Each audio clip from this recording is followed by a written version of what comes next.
and welcome to episode 2 of Grip the Grain. I'm your host, Big Kunta. And Headhunter James. Here to deliver the goods. We have some good news. We got some great responses from different people, friends, some randoms. As much as the first episode could be. Yep. So, yeah, we're excited about that because obviously a lot of points that the biggest feedback I guess would be that everyone was saying that it was kind of, full of information, a lot of heavy content, kind of what we anticipated. Yeah. I mean, to be fair, I anticipated a lot more shut the fuck ups, which we haven't gotten any yet. Yeah, I think people are being really nice. It's like episode 1, Beginner's luck. Even if I don't continue to listen, I'm gonna be nice. The guy's kind of decent, or he's kind of cool, or whatever people. It's really weird thinking about how people think about you when you have to really think about it. Well, yeah. But because personally, I don't really give a shit what people think, but we as people do, we care. Even some of the everyone does to yeah, some degree, we do. And so I don't know. It's funny. I was kind of really interested in reading what people thought, because you almost expect everyone to say really nice things like, "Hey, dude, great job! You launched." I'm sorry. Have you heard of YouTube comment sections before? Because if there is a true pit of scum and villainy in the internet, it's the YouTube comments. Yeah, I mean, those things are designed for whatever the content is it's super popular, and there's going to be trolls right off the rip. But yeah, trolls don't even know how to find me yet. Well, that's the one, right? Yeah. We don't matter enough to have trolls yet. Yeah. Anyway, so we have a few things that we want to get into today. So one of the biggest things right now, especially in the sports world, is this bubble, the NBA bubble. I South Florida sports, we're really big into Miami basketball. Dwayne Wade has kind of revolutionized things for us down here. I remember 2006, I was graduating high school, and that was the year. We came back from a deficit in the finals against Dallas. Was that when Shaq was on the team? Shaq was on the team, and so was Gary Payton and Antoine Walker and Eddie Jones, and people that you're like, what the hell? Is this really the squad? Especially when you look back and you don't. I mean, we had 10 years of greatness in Miami post that 2006 era. So, yeah. We got a lot of help from LeBron. I understand it's not something everybody is, or was, I should say, too proud or happy about. But I mean, as someone who is exclusively a fan of teams that have not won championships, I would be perfectly happy to import a superstar and then win a championship. I mean, you're from, you're a Buffalo fan. Buffalo, I really there's not really. I mean, we our motto is at least we're not Cleveland. Yeah. And that's funny you should say that, because I was at a Dolphins bar in DC. It started in a cafe called Dolphins bar in DC. Yeah, it's like a Dolphins fan club. Huh. And I found it on Facebook or something, but are the fans there of the Dolphins as shitty as the fans here? Surprisingly, the fans are actually really loyal and really good. Huh.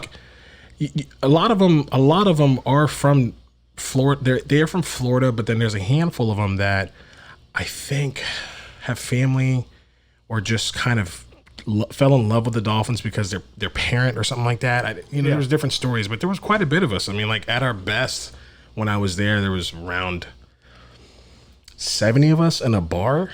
I mean, watching us lose week after week. I mean, it's pretty fun. You get your tower of beer and your appetizers. Remember when you used to be able to have 70 people in a bar?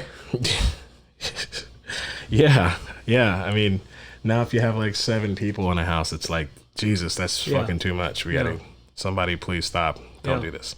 But yeah, I mean, it's crazy. The NBA bubble is kind of they're doing things right. I know we spoke a little bit about it on the last episode, but it's the NBA bubble, I think, is on week 3 with no positive COVID testing, right? Yeah.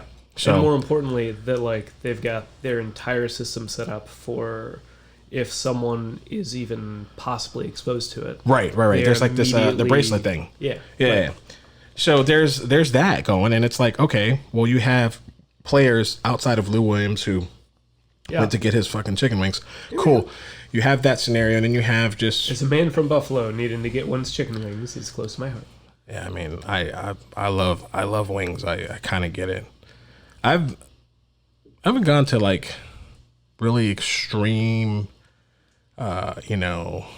decision making as far as like obtaining wings or anything like that, but I will definitely order them a few times a week, every now and again. Oh, sure. Yeah, for sure. But yeah, like I feel like the NBA bubble is pretty much gotta be the example of how to do a successful sports league in the environment that we're in. Because like baseball is the dumpster fire example of this is everything you should not do. For sure, man. Because at this rate, like the Cardinals probably won't play a game all season. They can't stop getting COVID. Yeah, they keep contracting it. If it's not a player, it's a staff member. If it's and that's not all it takes. one So, or the like, other, it's both. But yeah, that's pretty much what's happening. And like I thought, Florida being the fucking hub, I was like, man, we are gonna ruin it for everybody. But I think our players went out and when it happened, it was like Atlanta. They went out in Atlanta and they mingled with the AT aliens out there, and I think that's where whoever got it, and it spread. Probably. And it's funny because Atlanta, correct me if I'm wrong, I think their gates opened like a month after quarantine started. Yeah, they were the like first one to reopen. Their trash ass governor was just like, "Yo, this shit ain't real. Like we're about to like, I don't know if you forgot, but the block is hot and." I mean, sometimes the block is hot because everyone has a fever. We're going straight back to block parties and wilding out, and shit was just crazy. Yeah, and like people were still protesting heavy. I think like the majority of folks out there, you see like a trend, right? You'll see like X amount of people say, because I have like friends on Facebook, and then you'll see like, oh, okay, this person's like, oh, so-and-so got it, and then so-and-so from my family got it, and then their conditions and their terms change, right? Yeah. Because they're like, shit, I got lucky, or I got it, or whatever. But, I mean, I don't know, man. I think when it comes to sports, when you have a sport like football, for instance, which, we know it's that time. I've had a fantasy football team meeting already. Yep. It is that time. It's, can't speak for everybody, but it happened to be via if you email. follow sports, there's a good chance you play fantasy football, and then there's a good chance that you are... maybe you're just a degenerate gambler. You have a problem. And not a problem. I said degenerate. There's you like throwing your money away. That's the one. You like throwing your money down a few different pipes, as I have been known to be in up to 4 or 6. I know people who do way more. I know people who are just so religious and completely cracked out. Just most I know of the was hell 13. Out. Yeah, that's not fun anymore. That has just now become your That's literally a job. Yeah. And if you suck at your job already, you're probably going to be poor in this, or you're just really good at fantasy, and that's the only thing that's kind of keeping you afloat. But so remind me, if you will, what city are all the NBA games being played in? They're definitely in Orlando. In the epicenter right now, the state of Florida, and yet somehow they're not getting it. Disney or the theme park has something to do with. No, it's pulling it there. I know where you're going with this, but pulling it there, yes. It's because it's the wide world of sports. It's owned by Disney and ESPN. They've got all the ties, right? But you've got a state where it is completely out of control, and even in the greater Orlando area, it's completely out of control. Sure. But they've built their bubble around Yeah. where they're playing, and they're not getting it at all. Well, they're staying the fuck inside, and they're staying relatively distant despite the fact that they're in the bubble, right? So we're not just not exposed, but we're also not completely negligent or closed-minded to the fact that there is a 2-week incubation period. I might be asymptomatic. I might be carrying it. I don't know. No one really fucking knows. Sure. But they're doing things the right way. And that, I mean, good Lord, you know, the concept obviously is, it's one of those things that are always going to be easier said than done, especially when it comes to just the magnitude of the people, you know, the amount of people you're dealing with. But absolutely, you're absolutely correct, man. Like, I feel, to be honest with you, I think that they finish. I think basketball finishes. I think. Oh, I'm positive basketball. I mean, basketball finishes. You have your championship. Basketball is going to have like their whole thing go through. They're going to have their championship. Hockey is going to have their whole thing go through too. And have a championship. Yeah. Absolutely. Football right now is trying to have 32 different bubbles. And yeah, that's not going to work out. Too many moving parts. It's not going to work out. That's literally what baseball is trying to do, and we're seeing it fail in real time. Which brings us to the players opting out. I think we're a few. Yeah. Was 2 days ago or a day ago? It was the deadline. Yesterday. Yesterday was the deadline, right? So like you have some big names. Of course you do. You know, we have some big names opting out of their. Frankly, I'm surprised there weren't more. I mean, I know in Miami, Alan Hearns, if you're a diehard Doll fan, Alan Hearns, University of Miami, he not the most reliable. He's not your number one or your when number he's been healthy, two. he's been just an electrifying playmaker. Well, sure. I mean, he's, you know, the U, baby, you know. Well, I don't know about that. Everything that comes out of there is electric, you know what I'm saying? We got, hey. Yeah. One time for the Canes, one time for 305. Absolutely not. It's a U thing. By the way, my co-host is a piece of shit fucking Noel fan.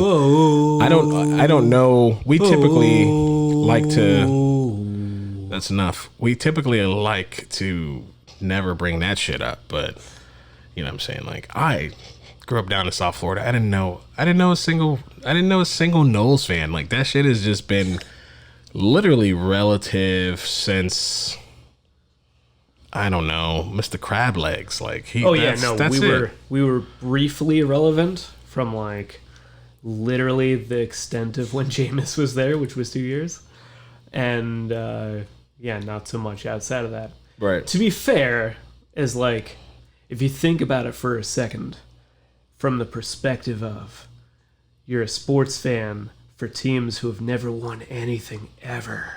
Wow. And then Florida State actually won a championship. It was incredible. I mean, I'll give it to you guys, right? That. Like, we all can agree that it's better than supporting the Gators. Well, it's, sure. That's never any fun. Or the Pats. You know, you gotta love, like, the in-state rivalry. There's none. Okay, Texas, Oklahoma is not in-state, but the Red River Showdown is really cool, right? It's like a big thing out there. OU, Oklahoma State, that's pretty exciting here and there. I mean, I don't see on a national level. I mean, there's your big melting pot states and schools, obviously, but as far as like college football, when you think, you know, primetime, national, even potentially, you know, championship caliber, you know, you're thinking Florida State, Miami. Some of the best rivalry games in all of sports, you know, all of football. But I love it. I love it. But you see, back to these players, a lot of them opting out. If you read some of the names, do you have that list of names there? Yeah. Yeah. You look at some of these names and you're like, okay, obviously a lot of these guys are.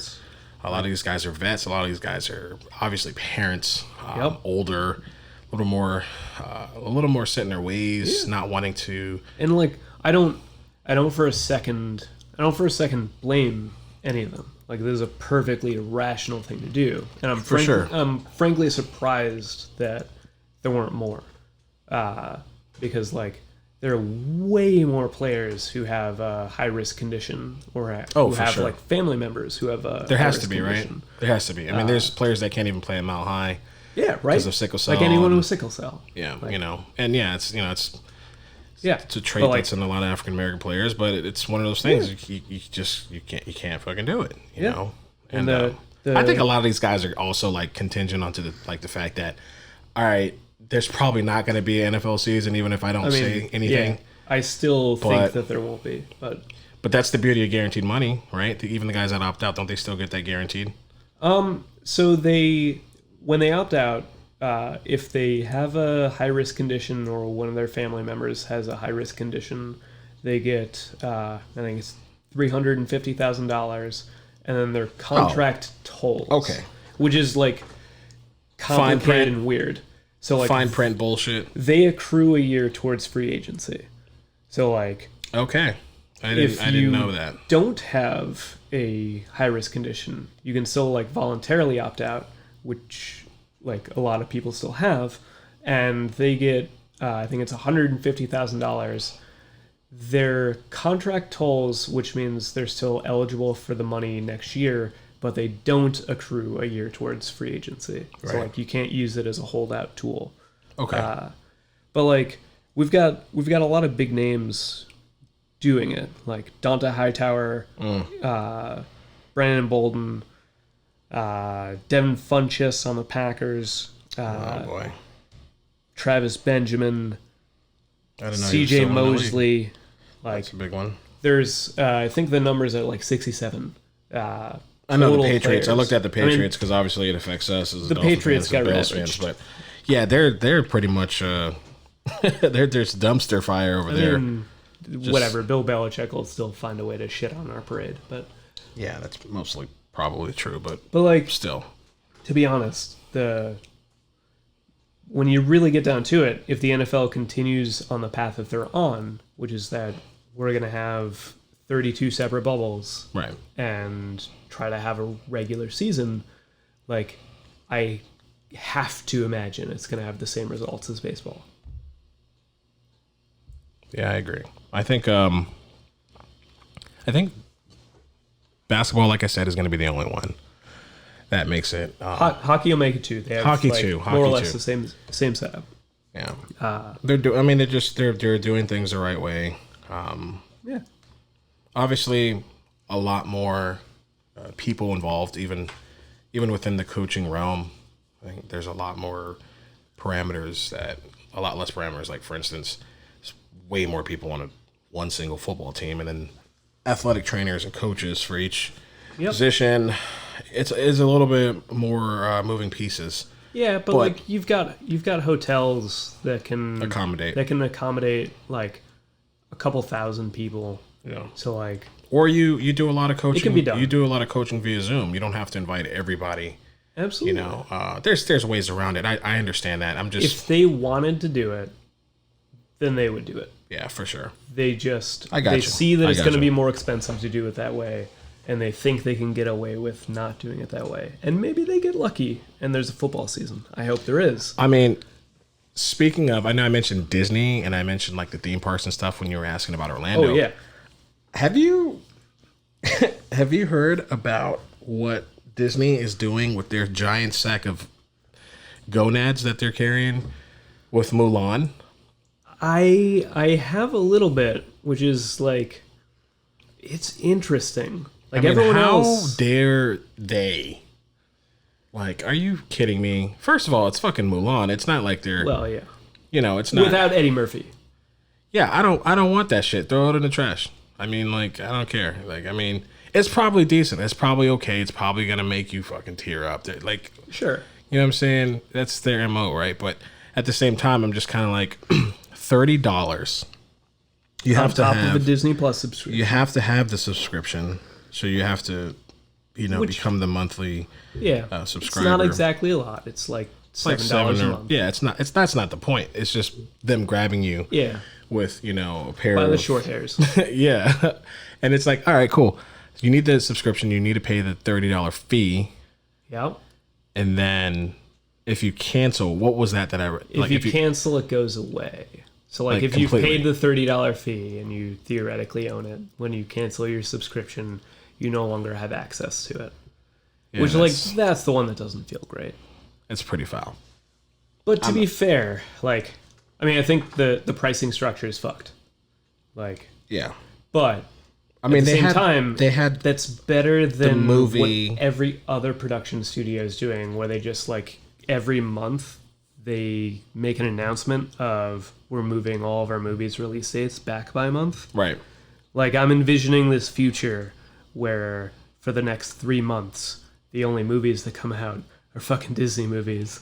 And we all watch them. Well, the movie, because we want to see the movies. Pixar movie Onward, right? Yeah. So I took it was like right at the heart of COVID.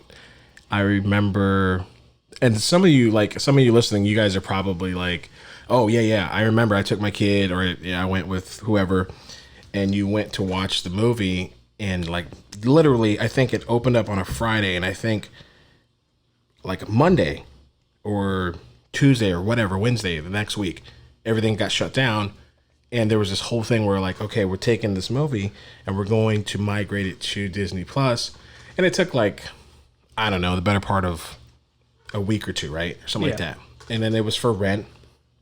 And then shortly it was ready for, just regular streaming. It was kind of odd the way that they did it, but I figure that's probably how it's going to go for a lot of these films until theaters open back up and decide to. And the production studios that don't do it are going to go out of fucking business. That's yeah. Like, yeah. That's what was that was one of the articles I was reading about AMC and someone was it? AMC and Regal. Yeah. Are like Yeah, dire just- straits, literally not paying their rent. Everyone playing like who has the bigger, balls game, and it's like I'm gonna pull out. No, I'm gonna pull out. And I was like, if you pull out, I'm gonna pull out. And it's like And then you don't pull out Nobody- and both go bankrupt. nobody's pulling out. Everyone is Cromartie.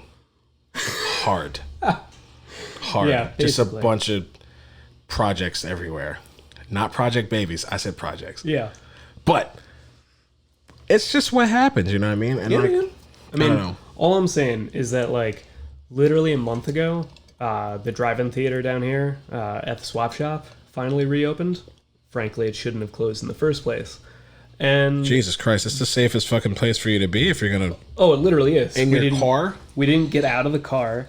Me and my girlfriend brought like a bottle of wine and all the snacks that we wanted, and paid like $7 a person to go in, and watched what was it called? Irresistible, the Jon Stewart political comedy, which like it was fine.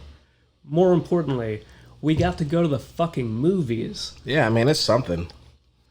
I'm like tired of. You could literally release I'm tired of outside. Battlefield Earth right now. I've got enough and people outside. would go watch it.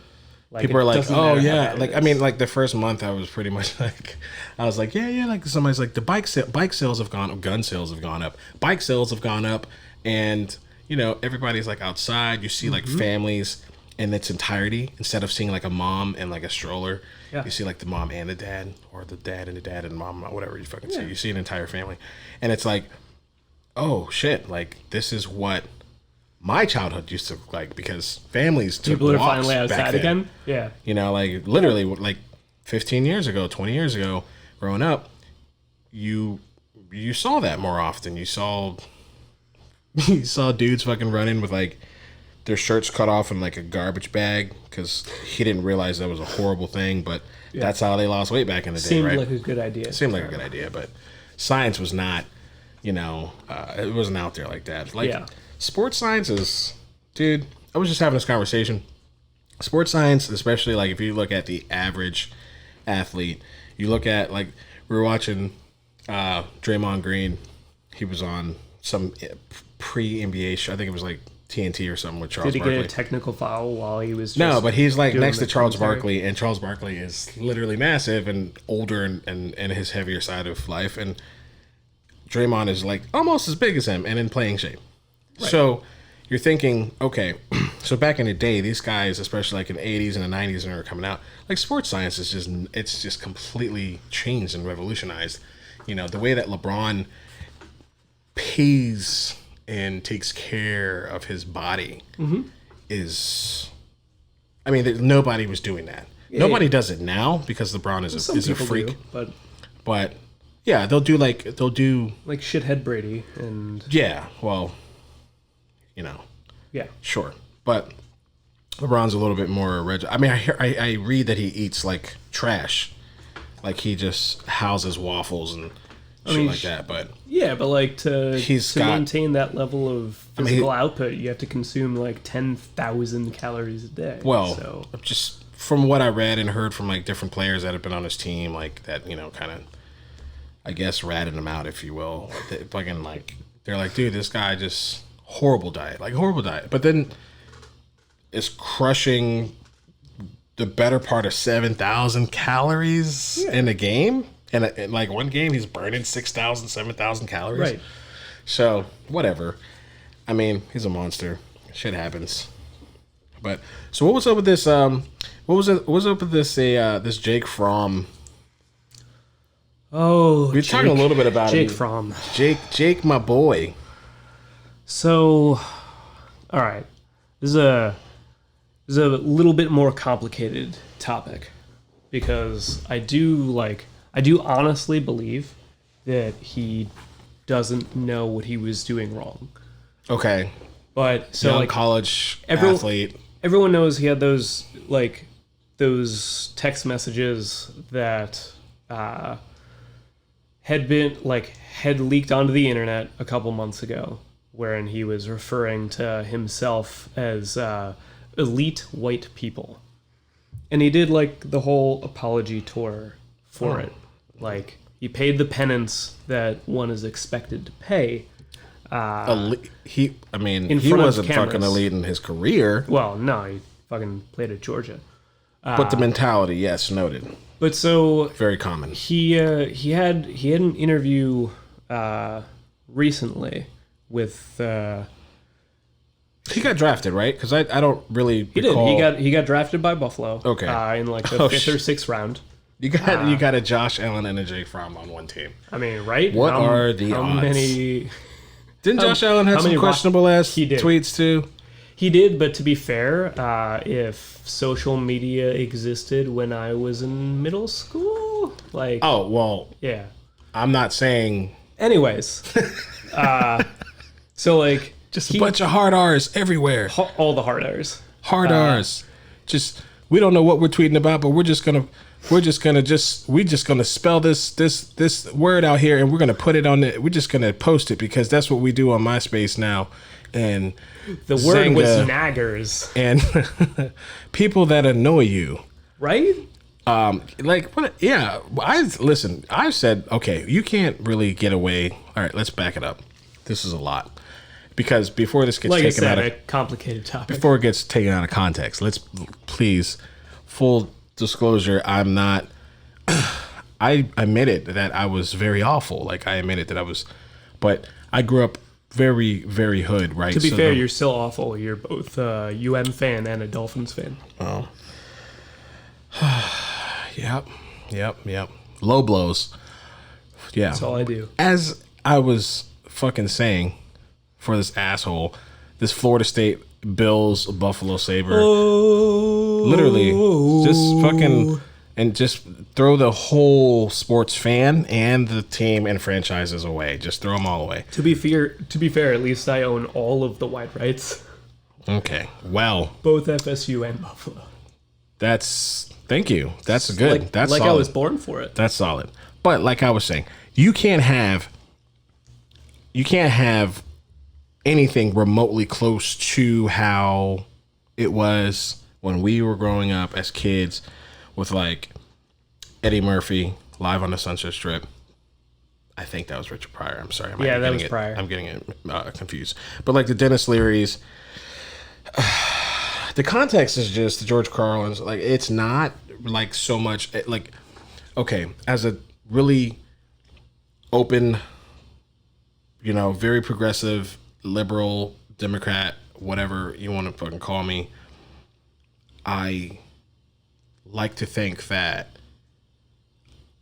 I'm pretty fair across the board. Like I don't really give a shit if you say one thing or the other. I'm not like really extreme even on the liberal sense of like, okay, guys, you can't really say faggot or things like that, right? You shouldn't say that word Unless you're referring to a bundle of sticks, yes. right?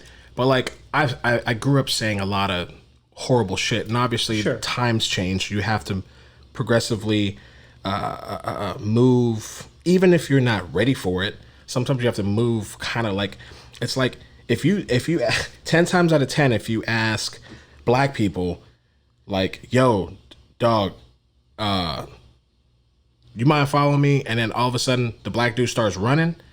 Like 10 times out of 10, the other black guy is going to fucking run just because the other guy ran. There's no like, he probably knows something that you don't know. Why are we running? There's no, what are we running from? Ain't nobody can. It's just like, it's like, nigga, we got to go because this shit is not a game. Yeah. And I don't need to wait here and fucking die or find out that there's a dog or something, rabbit. Whereas I can stand there and say, hello, officer. You might. Are you having a nice evening? You fucking might. And I like get that option. That's a really big thing. That's just a really big thing culturally. And there's I got white friends, I got Spanish friends that grew up kind of like in the same. It's a street mentality, but at the same time, you also say to yourself, okay, well, even a lot of things that apply politically, professionally, whatever, you have to take that kind of mentality and apply it. It's very applicable to your day to day. It's just how you view it. And so I don't have to say a lot of these words. I don't say them in the comfort of my own home. I don't care to. I don't have a need to say it. But there's a lot of things that are like, yo, that's not okay anymore. You know, like shit is just not. It's not gonna fly. Like it's not. Yeah, because you have to be cognizant of the fact that that's the case, right? Which like brings us back to the original point of Jake Fromm like had those unfortunate text messages because he was sending those text messages. Like, first, there's the problem. Yeah. Then after they came out, like he was young. These are like high school, right? Sure. Tweets. Yeah. And we were all pieces of shit in high school. And those things came out, and if you were a nice he piece did of the shit. things that he needed to do, like did his whole apology tour. But the problem was that it's a Buffalo sports reporter. One of the beat writers. Yeah, Marcel. I'm gonna fucking butcher this. Is it brother Marcel? Marcel Louis Jacques, which like that could be black. Pronounced a million different ways. It might be French, but he black. But so he had reported upon it when Haitian. The first story happened, and then he had a follow-up interview with him very recently, and he had like asked Jake Fromm for his opinion about what the country is going through right now with all the increased focus on race relations. I hope he had a PR guy. He clearly had a PR guy because he gave a very like canned response of "I'm not going to answer that question," sure. Which I would hope for his sake that's what he would say. but like to be fair, for someone who doesn't have the background that Jake Fromm has, that's fine. For someone who just like literally 2 months ago had these text messages show up and do this whole apology tour of focusing on they've learned and understand what was wrong with that, to then give that canned response of I don't want to be political and just sidestepping the question suggests that he maybe understands that what he had done was wrong, but doesn't understand the why as to it being wrong. Still sounds like a bunch of... It doesn't fix... Yeah. Like, it just treats the symptom. It doesn't treat the underlying condition. Yeah, I mean, you know what? A lot of these guys, they are definitely figuring shit out. When you're young, even at a collegiate level, like I played high school football, you think a lot of people are going to think the same through each like major step. You know, I've obviously never played pro sports or college football, but I know that you grow, man. You have to learn. You have to take things in differently. the locker rooms that you share with some of these guys. It's not like pick and choose. Like you can put yourself next to your buddy that you're close with, even though you're on a team. In the NFL, it's like eat or be, eaten. It's not the same. Geno Smith got to the Jets locker room at one point when he was very, very young in his career, and he said some pretty wild, outlandish shit, and I think he got his jaw just punched out of his mouth. You can't do that, especially to an NFL guy, like a guy that's been there. Yep. Who's got the size on you, the strength, the manpower. You're coming out of college, right? Yeah, you think you're strong, but especially if you're literally the quarterback, and those dudes are supposed to protect you from the other people. Yeah, but it does not foster the level of teamwork and respect that you expect out of a functional team locker room. Right. I'm quite positive that as much as I despise Bill Belichick and the Patriots, I'm pretty sure that they would not tolerate that level of shittiness and not cohesion. No, absolutely not. No. Not when you're well established and built from the ground up. That kind of shit just doesn't fly anymore. But this whole topic with Fromm, I think we definitely want to incorporate something on Grip the Grain. We have something that we're building. We're on episode 2 here, and we're building segments. We're building different things that we find interesting and that we think people would like to hear about, maybe discuss in the comment section, talk about. I've gotten actually a few direct messages from a few listeners, a few friends of mine, and a lot of them are having a hard time with pretty much them being a certain color, and it's not POC. It's not that they're black or Hispanic. They're just white people who are having other discussions amongst other white people, whether it be on a forum or private or whatever, and they're getting really horrible responses from so-called friends. And here's my thing, all right? I can get as deep and as savvy as I want, but at the end of the day, if you're having a discussion with somebody who's not ready to listen, who doesn't give a shit, if you're having a drunk conversation at a bar with somebody, just nip it in the bud, forget about it. You're not going to get anywhere. And even if you think you're making some kind of leeway, chances are it's going to turn around and crumble right in front of you. It's happened so many times. Yeah. As much as I hate to use this analogy because of how much we drink, if you're an alcoholic, you can't address the problem before you understand and accept that there is one. Huh. And there are a lot Say it again for the people in the back. Yeah. There are a lot of people who don't understand why something that they do, or perspectives that they hold or biases that they hold, why those are a problem.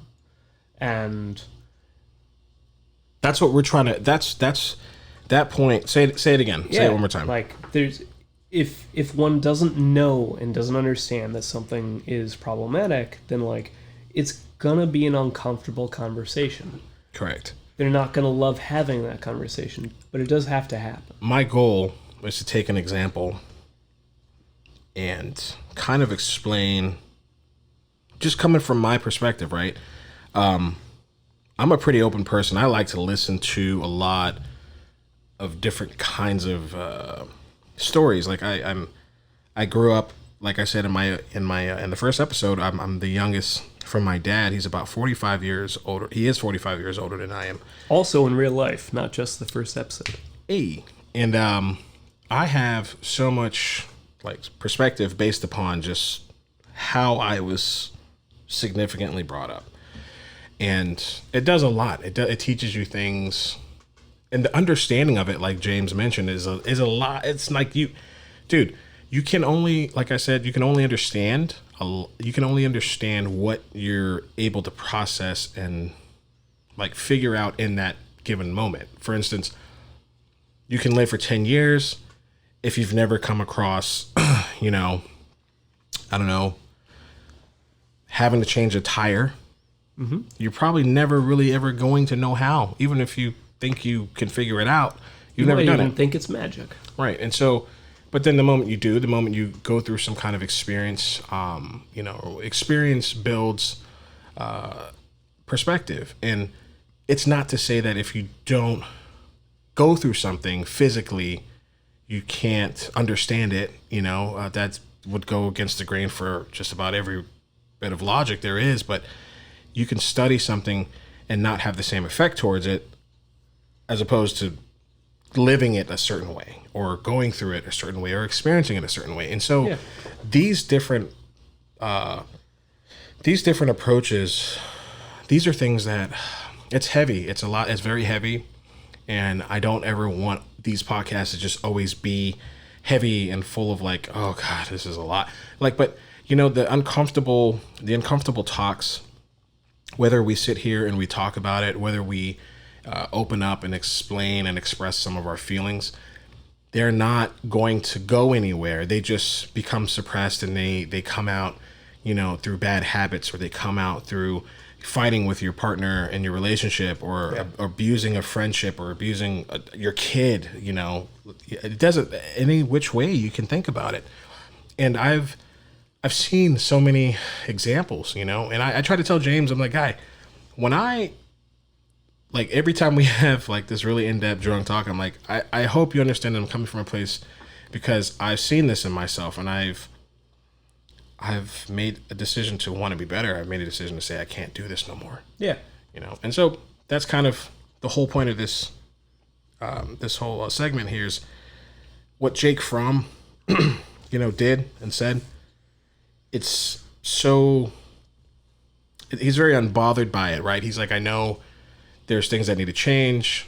Obviously, I'm learning a lot more in my life now. I shouldn't have said those things. He could still feel, without admitting it, he could still feel like he's still right? He could still feel like he's correct and that teaching is correct. It's the same principle. If you're a Christian, your friend can be Catholic, but at the end of the day, if you're a dead set Christian, and yes, I know Protestants and Catholics, I get it, but I'm having this very specific topic brought up because James is over here fucking laughing because he's like, it's the same thing, but it's not the same thing because, you know, the way I grew up as a non-denominational Christian, you have people that are, you know, Protestant, Presbyterian, Seventh-day Adventist, Pentecostal. You have people who celebrate, you know, babies being baptized, babies not being baptized. There's all these different theological points and reasonings. Baptism. Sometimes a fucking bukkake to the face, whatever. You know, that's a form of baptism. But it is indeed. I don't personally judge. I think if you are going to make a stand for something, it's only not only respectful, but it's only right that you acknowledge someone else's truth. Yeah. Because the more and more I live, the more and more I get older and am a parent and experience things, guys, I'm just like, there's no way that I'm more right than everyone else. Well, yeah. There's no such thing as more right. But you get my drift. To put the whole, like, prior conversation into a much simpler term, like, if you've got two kids on a playground and one kid is being a bully to the other one, and their parents make them apologize the next day. Right. There's two scenarios there. One is that the kid understands why what he did was wrong, and he learns from it and improves as a person. And the other is that he just gives the apology because it was required. Right. Without understanding or internalizing the reason why what he did was wrong. Sure. And while it's not necessarily like, someone doesn't necessarily have to have the intent of being racist in order to do something that is racist. And the important thing isn't necessarily punishing them for their action.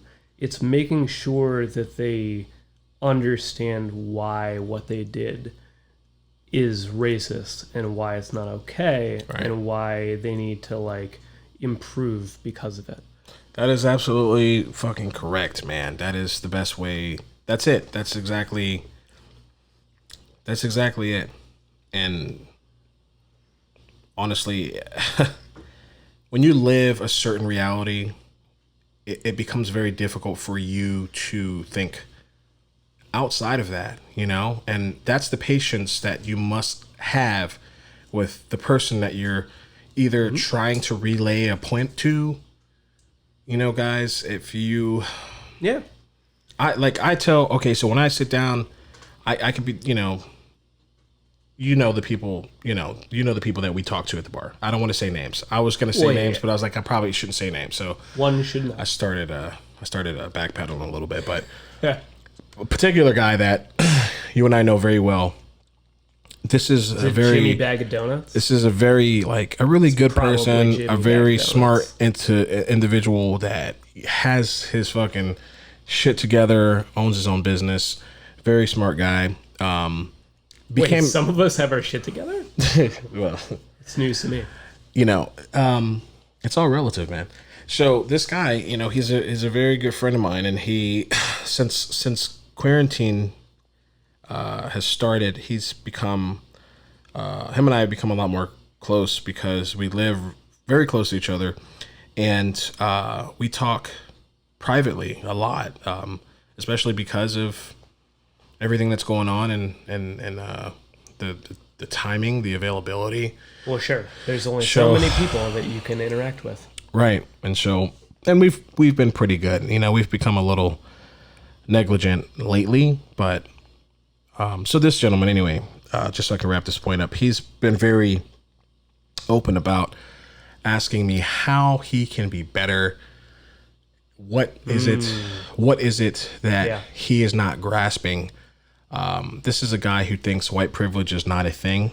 A lot of my listeners are probably going to be like, if you even make it this far into the show.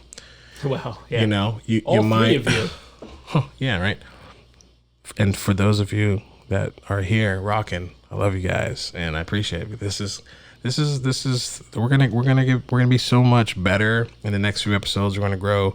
We're listening to everyone. We're making notes and we're trying to be better. But anyway, back to the point. And so this gentleman here, he doesn't believe in white privilege. He took it initially as me. Doesn't or didn't?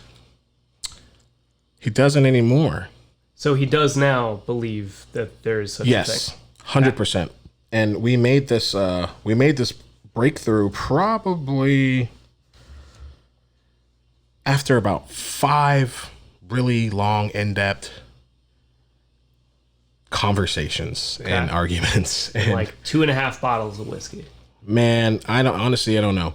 But it's crazy because he was very against the just concept of it without really like we were discussing, understanding, the totality of how everything is, correlated and, integrated in the topic and the wording and the timing. Yeah. So when I say, or when most black people or anyone says white privilege, it's automatically taken as a threat, as like you're better. You get defensive right away. You think everything about your life is better, or that you didn't have to work for anything. Nobody fucking said anything about that shit. So everyone who actually thinks that, I'm asking you to take a second and just listen for a minute. When we're talking about white privilege, we're talking about something obviously that we can go all the way back to slavery. Yes, it always has everything to do with fucking slavery. It is how all of us got into this fucking clusterfuck. Quite of literally. What we're dealing with. Okay, so no, it's never too far away. No, it doesn't matter if we don't have relatives that were related. Everybody, it doesn't fucking matter, guys. Okay, the point is, it all comes back from being systemically placed and positioned based upon a higher person in charge who decided to make this shit a certain reality. and it's been Yeah. transcribed, reprogrammed, and reshoved down throats of people since then. And it's a problem that has never been eradicated. It is a problem that is not going to just be fixed by anyone. I don't care which side of the political spectrum you rely on. It is this is something that you have to understand changes within yourself, in your mental state, how you view things, and how you teach your children. Yeah.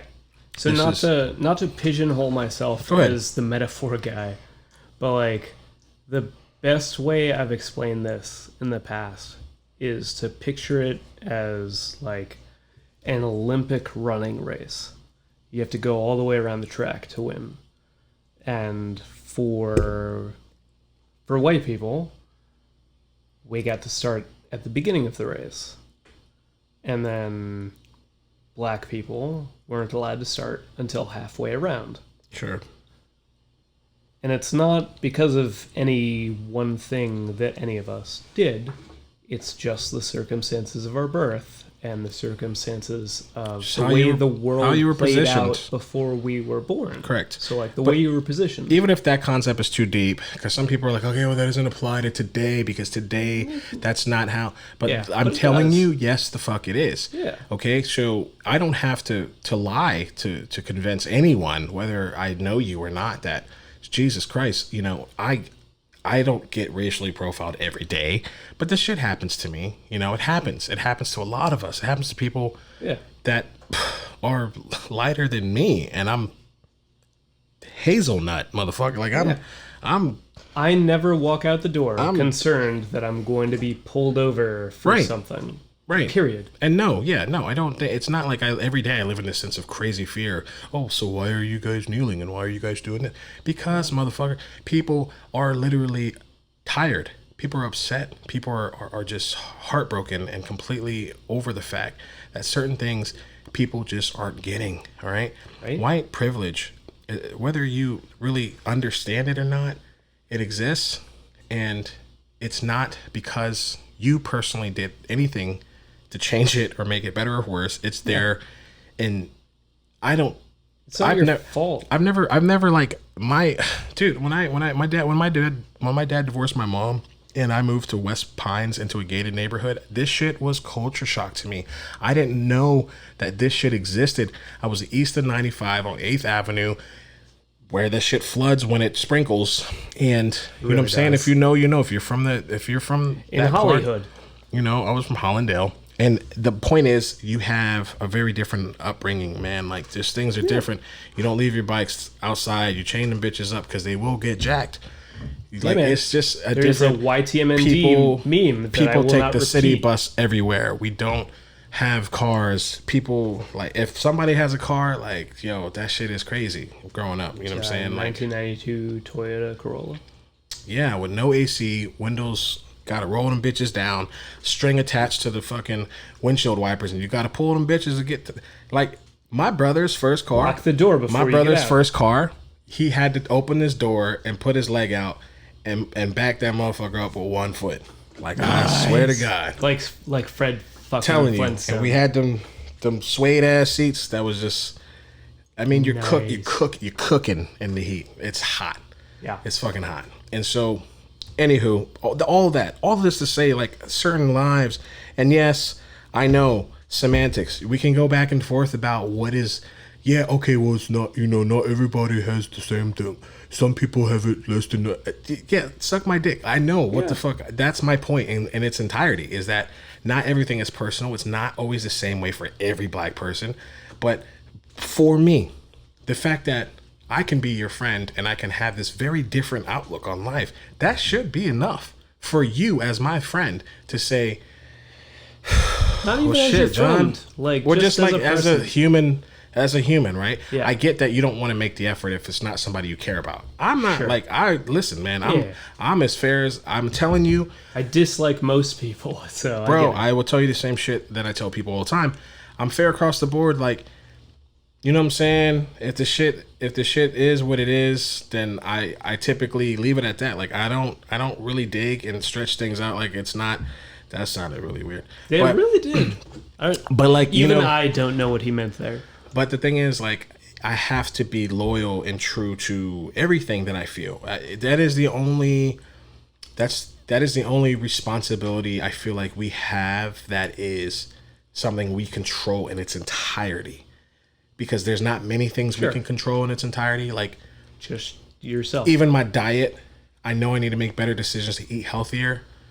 But sometimes that garlic bread fucking speaks to you. You know what I'm saying? Culturally, I'm so used to eating certain foods, which obviously is a bad thing culturally, but it's the truth. It's the way things are. I like to eat rice a lot, Korean sticky rice. And so, as a greasy fucking wop, if I was told that I had to either stop eating garlic bread or die, I would die. Yeah. And that's pretty much it.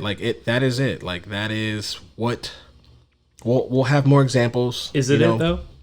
It's not. Strokes album? It's fucking not. That's a horrible reference.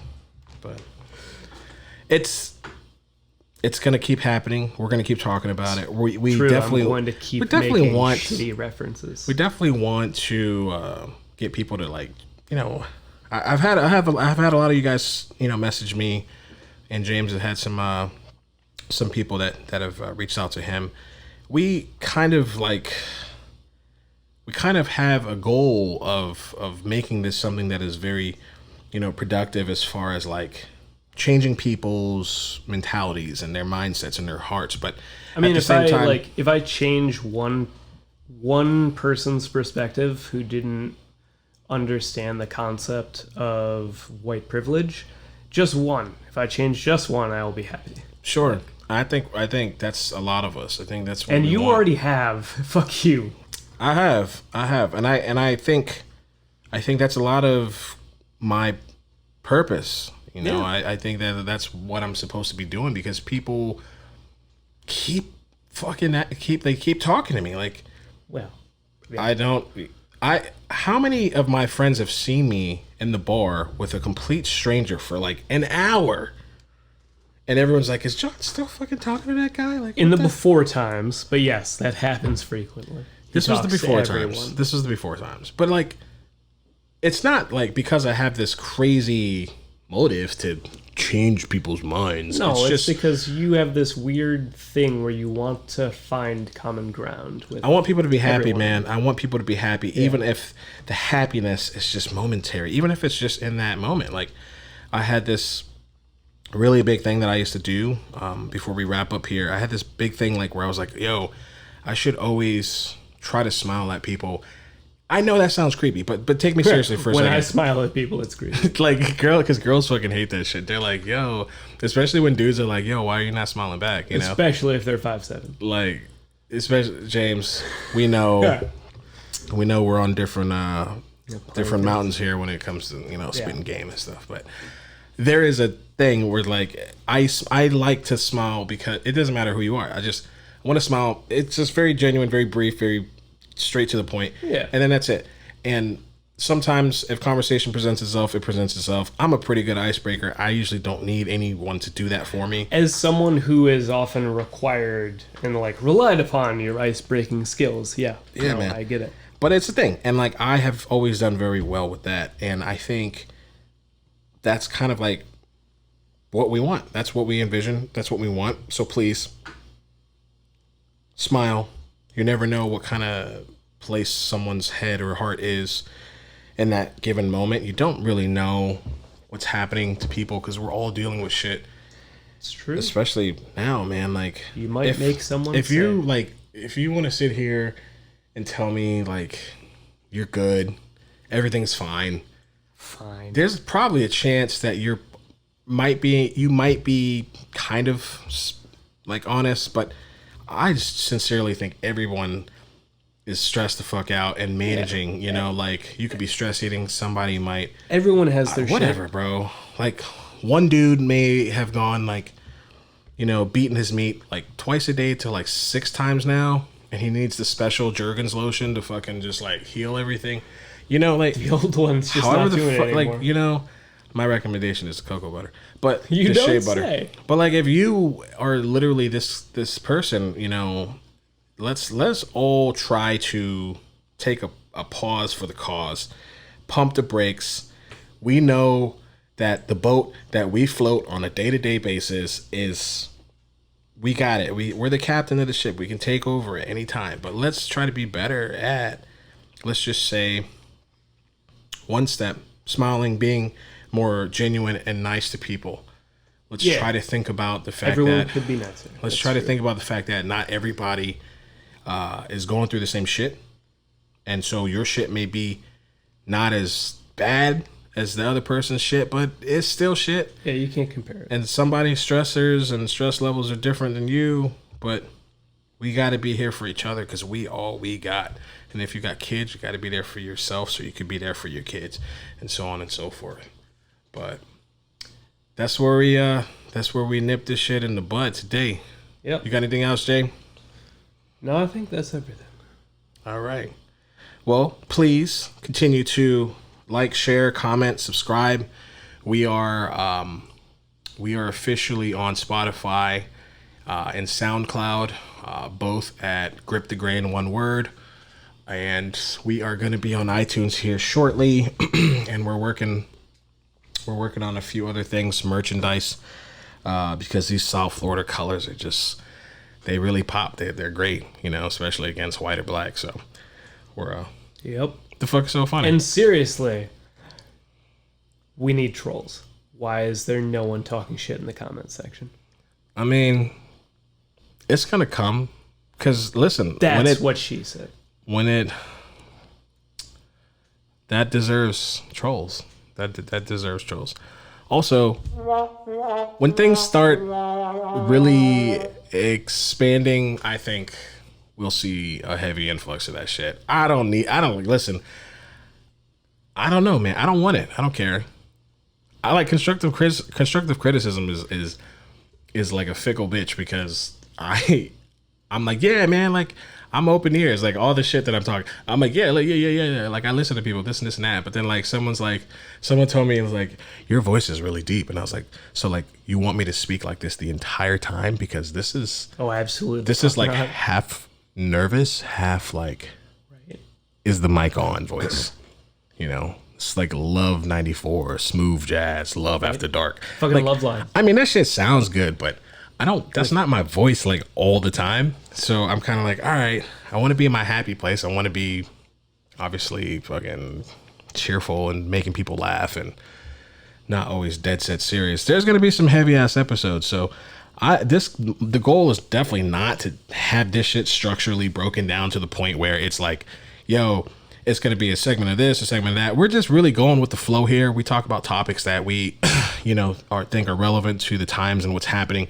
And then we just like, we go with it. You know what I'm saying? Like, we have these conversations pretty frequently off air, not recorded.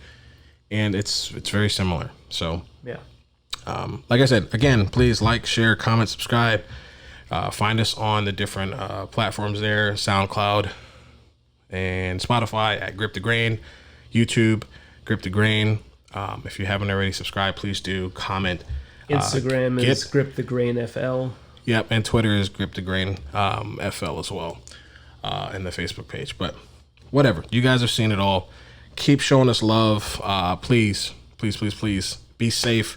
Wear your fucking mask. I don't care if you don't want to. Just fucking wear it. Like, stop being a bitch. Just wear the goddamn. Put it over your nose. Just wear the fucking mask. Like, it's like, God, dog. Like, everybody's like, oh, I can't do this. Just wear the fucking mask. If I can breathe in a mask as someone with asthma, this guy's got asthma. Everyone and else like can breathe in a fucking fucking 5 dicks in his throat. Like, right? He can't breathe. If nurses can wear 3 of them to protect you or your family and come to aid all for like a 14-hour shift, you can wear a fucking mask in Publix while you buy your pub sub and play with your dick later. Minutes. Like, shut the fuck up.